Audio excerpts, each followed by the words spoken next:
Love it when you keep it 100, 100, 100, keep it 100, 100, 100, keep it 100, 100, keep it 100, 100, 100, keep it. Oh man,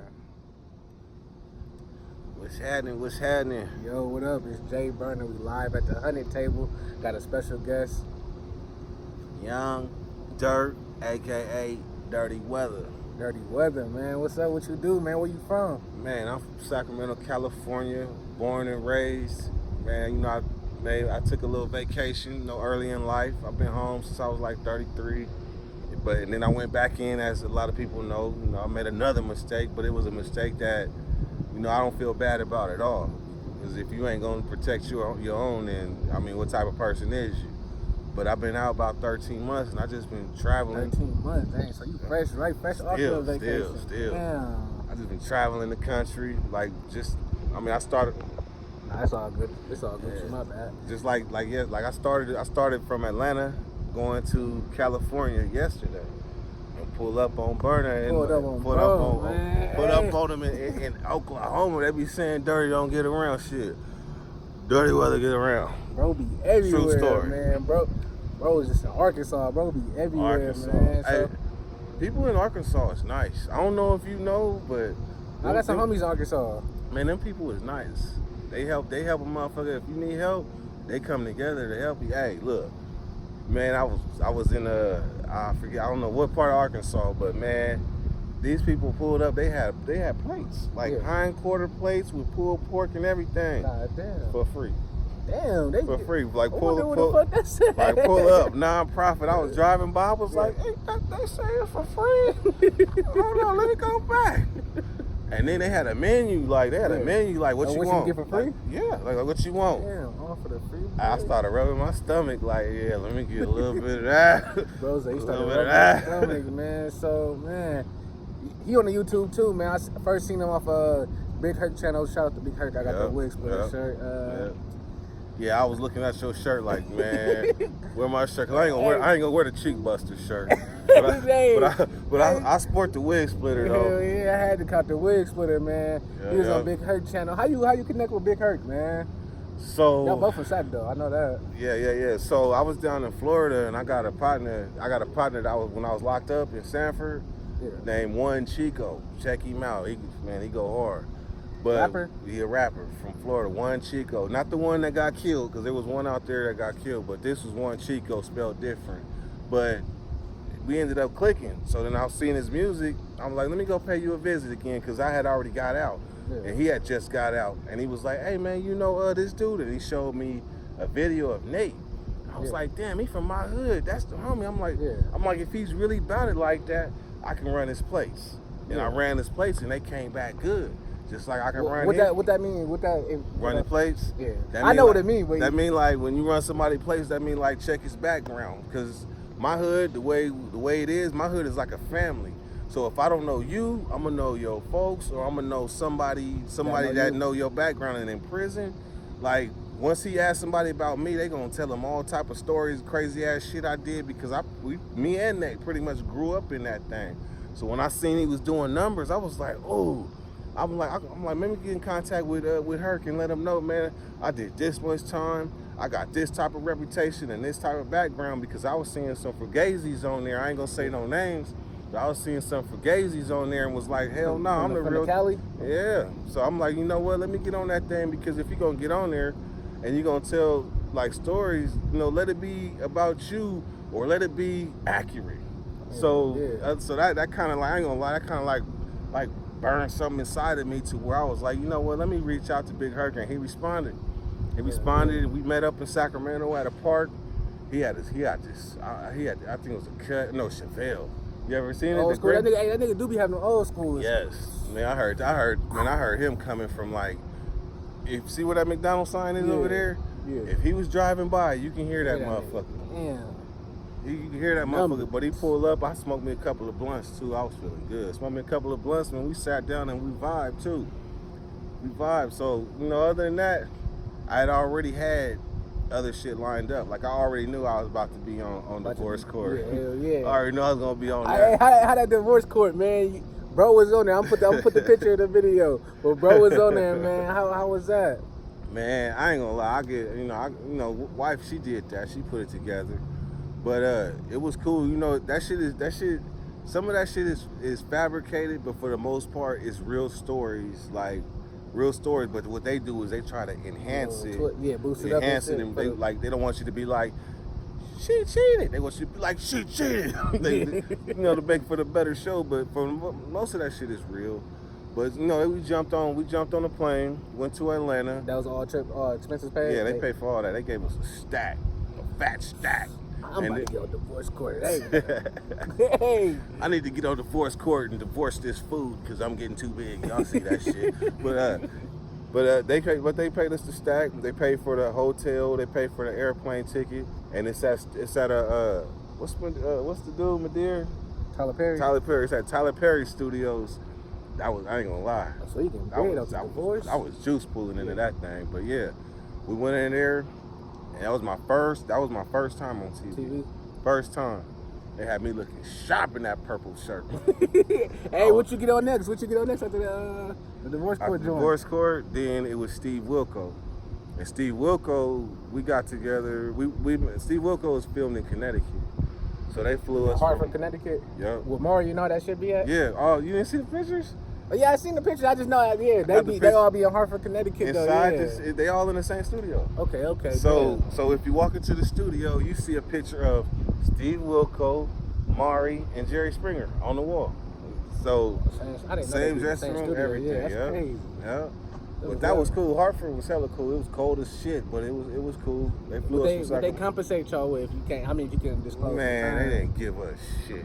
I'm gonna keep it 100. Divorce court cashed out, but Steve Wilkos, hell no, they gave us like a couple of gift certificates for gift cards with like $175 a piece on it. She got one, I got one. Yeah. They gave us some shit for Buffalo Wild Wings, and then some movie passes. They gave us hella food and cigarettes. I'm like, I don't even smoke. But I was like, run them. I know hella people smoke.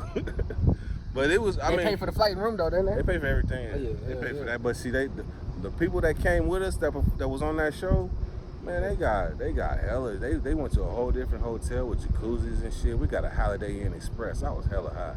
That's like that's a baby Holiday Inn. Man, I was hella hot. Oh man, niggas did y'all dirty as hell, man. So you on the YouTube? What's your YouTube about? So Dirty Weather 916, man. I be sharing that Dirty Weather 916. Dirty Weather 916 at YouTube.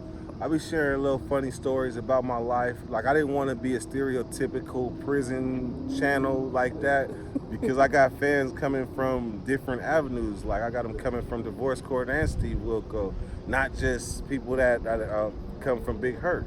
So I try to mix it up and then mix humor with serious, and then at the same time hope that I could change somebody's life by sharing my experiences. Hey, shit, what's okay, when you probably already got asked this before, like when you start getting in trouble, like led you to incarceration and shit. So I got locked up when I was 17. That's the first thing? Yeah, I was chasing the music, chasing the rap dream, and they don't say it, but robbery is an addiction. Like when you start robbing, you get a lick, you like, oh, that was easy. Bam, and you like, well, shit, now my money back low again because I didn't spend the money for the lick on some shoes and shit, some Jordans or something. Robbing other niggas. Next thing you know, shit, hit another one and another one. And the next thing you know, you become lost in that shit. And then back then, they was trying to make examples out of young niggas in California. Yeah, so they was giving time. Hell yeah. I got look, in the Big Hurt video, I spoke on the Pizza Man. You remember that part? I was like, the young homie been down since he was 12 years old for some Pizza Man shit. Yeah. Hope you get home. That, Riri, that's right, boy. That nigga came home about like a month and a half ago after 22 years. He doing all right, or how you? Man, I hope he doing all right. Man, but 22? 22 years. Look, me and him got locked up at the same time. You said 22. What you say, like a 16 piece? 17. 17? 17. God Damn, 22 years. That's a long time. Put it like this. I was already 17. When he came in, he was like 12. Came in grown man prison? No, J Unit. Oh, J Unit is juvenile. maximum security. Okay. He came in out, and one of the most heartbreaking things I ever seen was like his mom sitting there, coming to visit him in tears. Like, and he's like, "Mama, look, he's doing push-ups. Like, look, I can do push-ups and stuff." But I looked at him, I'm like, he don't even realize like what he's about to be up against. Yeah. And his mom knew. It was all in her face. She was trying to smile, man. Trying to smile. You in there for a while. Yeah. Fuck, man. So what part of Sacramento you from? I'm from Del Paso Heights. Del Paso Heights. That's DPH? the north. DPH. That's the north.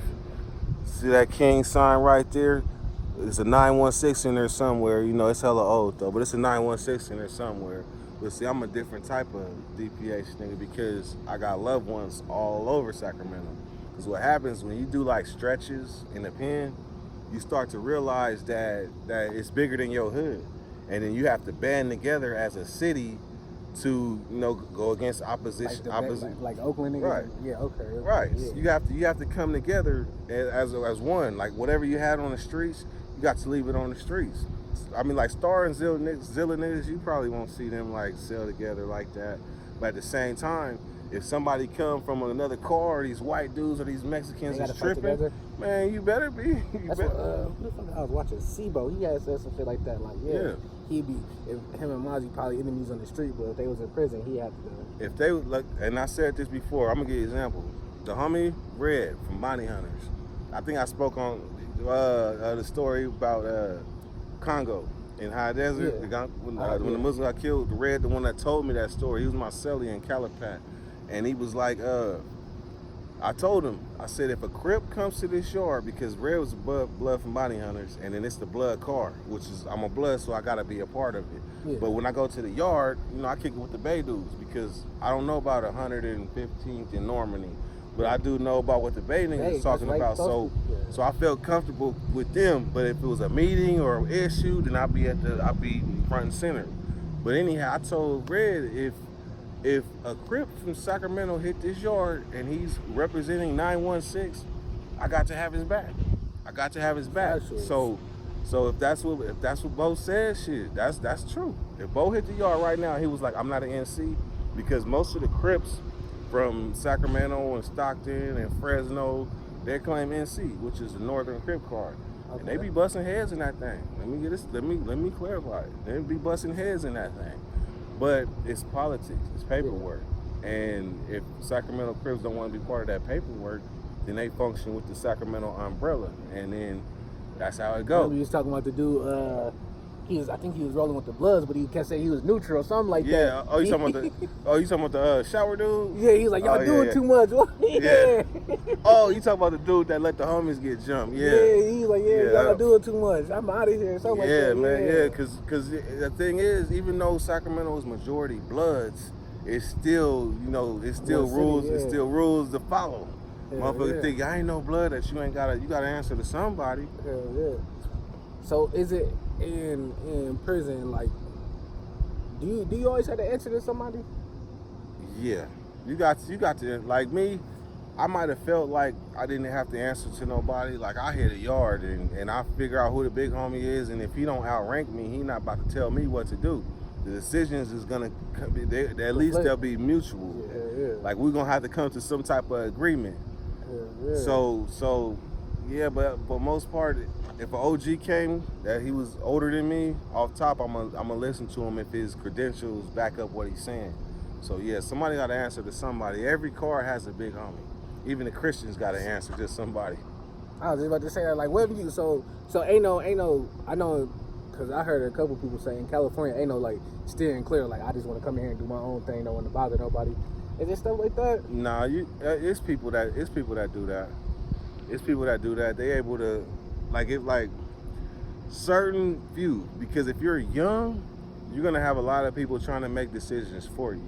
So they're gonna try to steer you here or there or there. But if you like already a grown ass man and you're late 20s, 30s, motherfuckers gonna leave you alone. You don't bang, you're not Christian, you're not Muslim. Yeah, they're gonna leave you alone. As long as but the minute you stray from what you're doing, Like you come in saying I'm not nothing, I'm just a man, and the minute you stray, like you get on that basketball court and get the wolfing back and forth, and somebody disrespects you and you don't do nothing, then it starts to go bad. Once one person get at you crazy, another person gonna see that. Oh, this nigga and he gonna be like, oh yeah, I got one. Next thing you know, you gonna be on basketball court, motherfucker hit you with an elbow, bam. You gonna be like, what the fuck? What you gonna do? Yeah. What you gonna do? And he gonna bitch you out in front of everybody. So that's the worst thing, ain't it? That's the worst thing, because once you turn bitch, everybody want a piece. Once you turn bitch, everybody want a piece. Man, craziest shit you done seen in there. Yeah, craziest shit, Man, I seen so much crazy shit. It's kind of hard to say.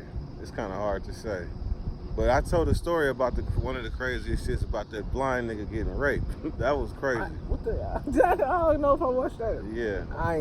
Let me refresh it real dad. Well, when I first hit the yard, I was about 18. I might have been 19. This is a grown man person? Grown man. This is Salinas Valley. Okay. And it's a dude. He's Gary Payton, the basketball player. Yeah, allegedly, this is his cousin, EP. Yeah. I ain't gonna say his name, but EP. And he was in there. He was a little dude, played basketball and all this shit. And then Sally was he was hooked up too. He was back then he was BGF, but he in there taking EP's windshields. And I guess ain't nobody saying nothing. And then all of a sudden it comes to the yard. When it comes to the yard, man, they stabbed the shit out the blind nigga. I'm talking about him and his partner that was close to him. Yeah. Cause remember, this is politics. Yeah. Man, they all came together. It's like they all put a hole in him. Like some old. Remember when they killed Caesar? Yeah. Everybody wanted a piece of him. Yeah. Man, and that was in my so they face. stabbed the blind dude? Man, they stabbed the shit out the blind nigga. EP, what ended up happening with him is that shit. He lost all face credibility, so he called himself whooping on the police. The police went in there in his cell and gave his ass a fair one. Yeah, whooped his ass. Whooped his ass. After that, you can't be here no more. Hell yeah. You cannot be here no more. But man, I seen so much crazy shit in 17 years in prison. Like you would have to literally like narrow it down. Like what's the craziest stabbing or what's the craziest situation you didn't see? Hell yeah. So what about goddamn niggas on paperwork, man? Cause I got this theory like niggas always say snitches get stitches in prison, but I think shit don't happen to snitches, man. Like I don't know, man. Man, you want the real? Yeah. Hell yeah. Man, this niggas walking on yards that been telling for years, and nowadays in the prison system in California, niggas be wanting to go home. Back in the days, there was no shortage of niggas. I was one of them niggas like, as soon as it's an issue on the yard, I got my hand up, let's go. Or sometimes I ain't even got my hand up, I'm just gonna go. Yeah. But nowadays, niggas be like, I'm ready to go home to my kids. Yeah, I'm trying to get home, man. I've been in here all this time, man. Fuck that nigga. Yeah. I'm gonna give you an example. And this is funny. This is some funny shit. And I ain't never told this story either. Oh man, exclusive. All right, so it was a dude on the yard, right? Yeah. He was in a cell with a Bay nigga that was cool as fuck with all the Sac niggas. Yeah. So he ain't tell us that his cellie was in there doing some weird ass shit, like at the door with the sheet drawn, jacking off while he in the cell. What the fuck? He ain't. So what happened is the police came by while he was doing that shit. He was like, he came by, he was counting, he looked, he said, for real? So when he stepped out the cell, he told the Bay nigga, you know that we hear the alarm, and he in there whooping his ass. So the nigga jacking off at the door while the Bay nigga while he in the back of the cell, he thinking he over there taking a shit. Yeah. But he really over there playing with his weenie. Yeah. So then when it comes to the yard, I was mad. I was mad because I felt like a Bay nigga had to put his hands on a Sacramento nigga, and that ain't right, because the Bay nigga had so much respect coming from me, because headbusters respect other headbusters, and he was older than me. He was a dude that had been down since like '88. Yeah. And this is like 2000 or something. Yeah. So he got mad for a long time. Yeah. So he got mad respect for me. But so the fact that he had to, come out of retirement and put hands on the weirdo, I felt like that would have been mine. That was my job. Yeah. So then come to find out, this nigga was locked up for killing his kids. he burnt his kids up, right? The Bay nigga? No. The the Sacramento Sacramento. nigga that the Bay nigga beat up. Yeah, He yeah. burnt his kids up. Off top, that's a violation. Oh yeah, messing with kids, yes. Man, them babies didn't do nothing to that nigga. Yeah. They didn't deserve to die because he was mad at the baby mama. Yeah. They didn't deserve that. So what happened is one of the homies, CJ, his name's CJ. Man, CJ knew. He knew what he was in there for, but he was kind of cool with him and didn't say nothing. So when I found out about it, I'm like, CJ, CJ had to, yeah. I'm like, CJ gotta go. Yeah. He gotta go. Yeah. So I'm walking around the yard. I'm campaigning because I know my politics, man. I know what's right and what's wrong. So I'm walking around the yard to all the other homies, letting them know CJ gotta go. Fuck that shit. He gotta go. Yeah. So then, man, CJ walk in the building, right? He see me powwowing with other homies. We politicking. He walk in the building. Because he told me the story later. Because me and CJ ended up being cool. But CJ said he walked in the building. He was like, shit, they on somebody. Yeah, they about to get somebody. He didn't know it was him, though. Yeah. He didn't know it was him. So the homies know I'm with the shit. Nigga, I had a crutches. Yeah. Nigga, I had the bottom half of a crutch sharpened at an angle. I called that motherfucker a patey. Patey. So I got patey, right? I'm about to do my thing on CJ, man. But we having a meeting. We having a meeting, right? And all of a sudden, out of nowhere, CJ said, I heard motherfuckers talking behind my back, talking about they gonna get me. That's why I learned a lesson about this too. Motherfuckers talking about they gonna get me. Who was it? Who gonna say something? Yeah, motherfuckers talking about they gonna do something, right? And I'm standing there, I'm like, this motherfucker know it's me. He think I'm a bitch, I ain't gonna say nothing. I have my jacket in my hand. And remember, CJ is a G. He an older nigga. Yeah. CJ damn near like 35. I'm like 23. Yeah. But I had rank. Yeah. Man, so when he said that, I felt like he was testing me. I grabbed my jacket and threw it down. I said it, motherfucker. I said it. Yeah. So we squared off. And then at the end of the day, the homies, you know, they said basically I had the right intentions, but the wrong time. Yeah, I proceeded about it wrong. Yeah. Because was it in front of everybody? It was in front of everybody.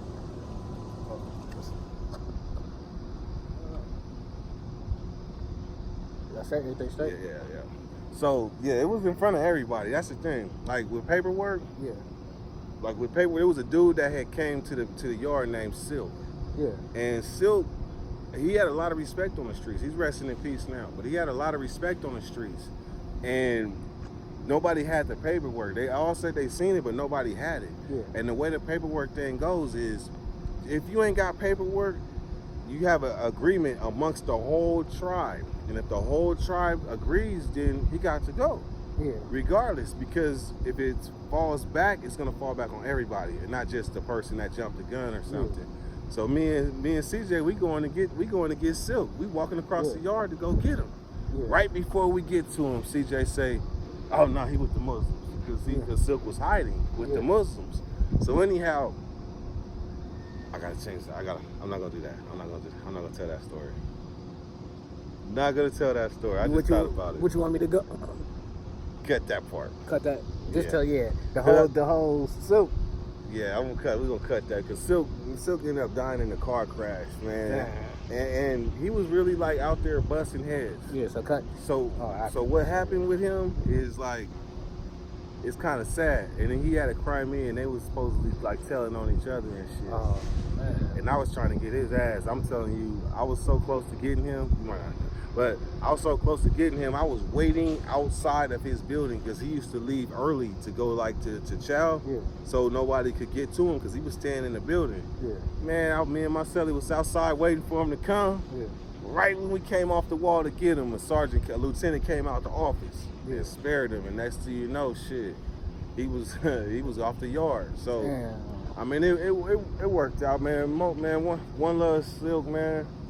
Sorry that you went out like that, man. So, alright, this is my last little thing for the conclusion. Alright, niggas be having shanks in there, man. How easy is it to get a... Hey, look. He asked me, Sergeant of Arms, about knives in prison. Let's just freestyle. We're just gonna freestyle.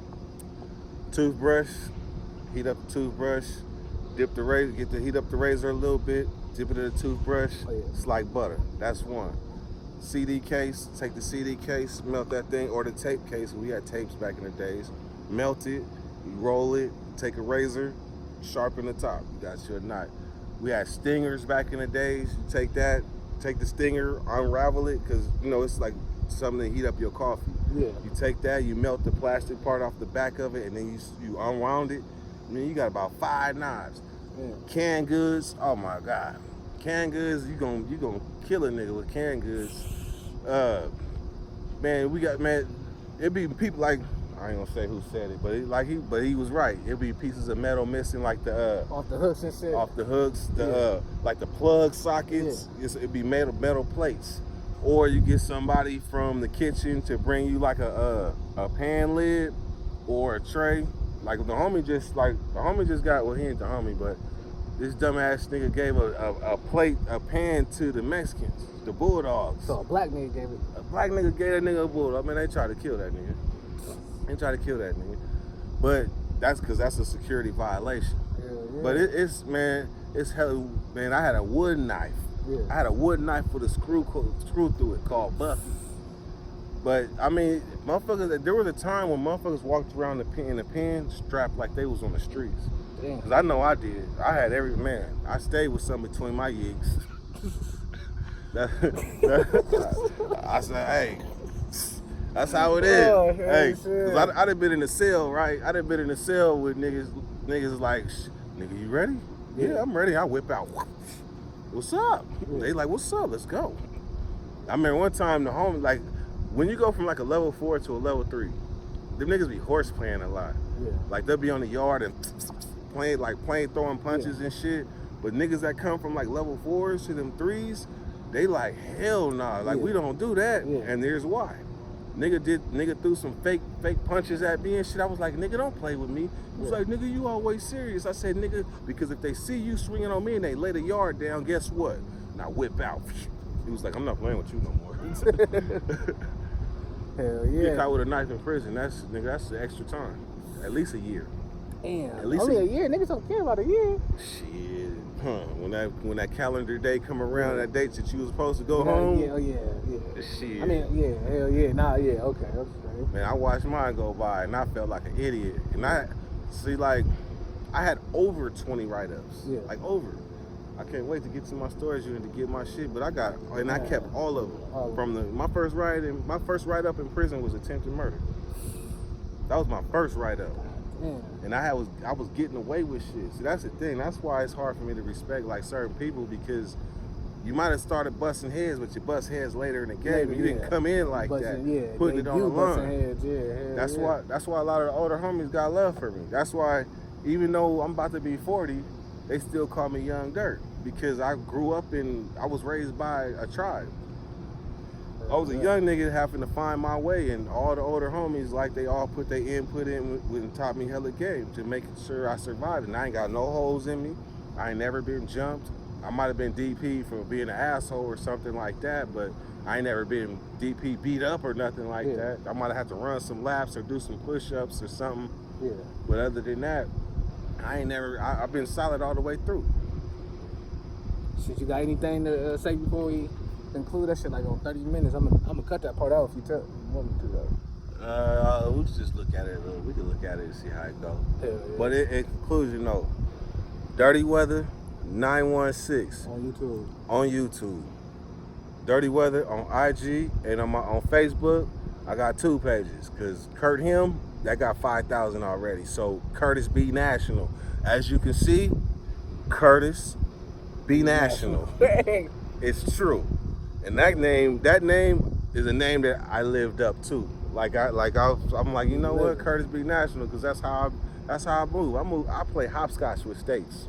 Really move. Literally. Bro be in a different state. I gotta tell bro, like, where you at, man? Where you at? Hey, bro, we really moving. This is how he got me. I just came out of Arkansas. He called me on Messenger. Where you at? I'm like, how you know? Where you know I'm at? He was like, because you was in Arkansas. I'm like, man, well, I'm in your city now. Yeah, man. We got together, man. It's a beautiful thing, though, to be able to connect with people that follow me, or I follow them all over the country. So I want to try. I want to kind of make this a trend where I hook up because I mean I know everybody in my city. I'm trying to meet people in other cities. And see how they living because my city is a blip on the radar. And I hate to say it, but shit, you go certain places and they really, really, really don't know about Sacramento. Yeah. I get mad when they don't know about Mozzie. Yeah, niggas know about Mozzie out here, man. Man, but you go further east. Yeah, they don't know. I be like, you know Mozzie? They be like, I ain't never heard of him. I'll be like, well, listen to this. Yeah. Listen to this because I be trying to get people to know where I'm from because I'm proud of where I'm from. I'm from Sacramento, the capital of California. Damn. People in like Florida, they think like LA the capital. I don't know why. They think LA niggas the ain't capital. looked at no maps, man. Yeah, Sacramento the capital, man. But you know, we was held back for a lot of years. Music-wise, the music scene, we was held back to where SIBO was like the only one getting like real recognition. But shit, now you got Mozzie. So I know when I go see these other states, man, I wear my city on my shoulder, proudly. Hell yeah. Young Dark. That's it.